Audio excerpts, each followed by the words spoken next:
નમસ્કાર મિત્રો, સ્વાગત છે તમારું આપણી આ યુટ્યુબ ચેનલમાં જેનું નામ છે ગુજરાતી જીકેની જમાવટ। તો ગુજરાત સરકારના મહિલા અને બાળ વિકાસ વિભાગ દ્વારા નામદાર હાઈકોર્ટ દ્વારા આપવામાં આવતા ચુકાદા અન્વયે ઉચ્ચતર પગાર ધોરણના તફાવતના નાણાં ચૂકવવા બાબતને લઈ અને વર્ષ 2025-26 માટે અતિ મહત્વનો પરિપત્ર જાહેર કરવામાં આવ્યો છે।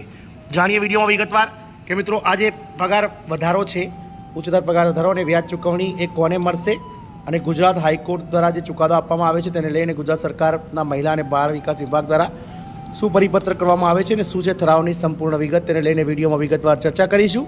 તો વિડીયોના અંત સુધી આપ બન્યા રહો અને જો આપ અમારી ચેનલમાં પહેલી વાર વિડીયો જોતા હો તો ચેનલને લાઇક, શેર, સબસ્ક્રાઇબ કરવાનું ભૂલશો નહીં। બાજુમાં રહેલું બેલ આઇકોન પણ દબાવી દો જેથી કરીને અમારી ચેનલ પર મૂકવામાં આવતા આવા બાળ વિકાસ વિભાગના પરિપત્રો, આંગણવાડી પગાર વધારાના ન્યૂઝના સમાચારો તમને સરળતાથી ચેનલના માધ્યમથી ઉપલબ્ધ થઈ જાય।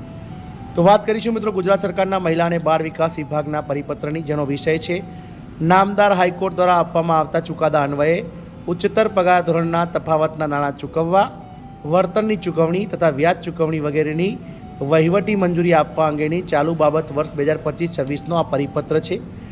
જેમાં મિત્રો ઠરાવ કરવામાં આવે છે કે મહિલા અને બાળ વિકાસ વિભાગ હસ્તકની કચેરીઓમાં ફરજ બજાવતા અધિકારીશ્રી, કર્મચારીશ્રીઓના કોર્ટ સંબંધિત બાબતો જેવી કે વળતર ચૂકવણી કે વ્યાજ ચૂકવણી માટે બજેટ સદર 106-22-36-80-001-05 કોર્ટ ચુકાદા અન્વયે વળતર અને વ્યાજની ચૂકવણી 100% રાજ્ય ફાળો માટે ₹3.75 કરોડની ચાલુ બાબત તરીકે નીચે દર્શાવેલ બજેટ સદર તેમજ શરતોને આધીન મંજૂરી આપવામાં આવે છે।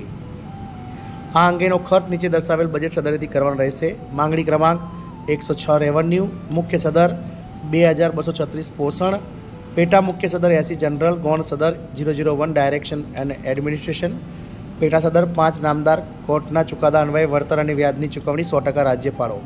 શરતોની વાત કરીએ તો પહેલું છે કે આ યોજનાનો ખર્ચ તારીખ 1/4/2025 પછી કરવાનો રહેશે, એટલે કે નવા નાણાકીય વર્ષમાં કરવાનો રહેશે। પ્રસ્તુત કામ માટે વર્તમાન નિયમોને આધીન ચાલુ તથા આગામી નાણાકીય વર્ષમાં પર્યાપ્ત અંદાજપત્રીય જોગવાઈ કરાવી લેવાની રહેશે। ત્રીજી શરત છે આ અંગેનું ખર્ચ રાજ્ય સરકારના સ્થાયી તેમજ વખત લાગુ પડતા ઠરાવો, પરિપત્રો અને નિયમોની જોગવાઈઓને મુજબ નિયત પદ્ધતિથી કરવાનું રહેશે। ચોથું છે આ મંજૂરી અંગે કરવાના તથા ખર્ચ અંગે નાણાકીય ઔચિત્યના સિદ્ધાંતોનો અમલ કરવાનો રહેશે। પાંચમું છે આ મંજૂરી અન્વયે ફાળવેલ ગ્રાન્ટનો અન્ય હેતુ માટે ઉપયોગ કરી શકાશે નહીં। બચત રહેતી રકમ વર્ષ આખરે સરેન્ડર કરવાની રહેશે। છઠ્ઠું છે યોજના હેઠળ અગાઉ નિયત કરવામાં આવેલ શરતોનું અચૂકપણે પાલન કરવાનું રહેશે। સાતમું છે સદર વહીવટી મંજૂરી અન્વયે સતત 2 વર્ષ સુધી ખર્ચ ન થાય તો આ વહીવટી મંજૂરી આપોઆપ રદ ગણવામાં આવશે। આઠમું છે મિત્રો આ મંજૂરી અન્વયે કરવાનો થતો ખર્ચ શનિ વર્ષ 2025-26ના નાણાકીય વર્ષની અંદાજપત્રીય જોગવાઈને આધીન નાણાં વિભાગ દ્વારા વખત ફાળવવામાં આવતી ગ્રાન્ટમાંથી મર્યાદામાં કરવાનો રહેશે। નવમું છે પ્રવર્તમાન યોજનાના નોર્મ્સ અને સહાયની રકમોમાં જો ફેરફાર કરવાનો થતો હોય તો તે અંગે રાજ્ય સરકારના આદેશો મેળવી લેવાના રહેશે।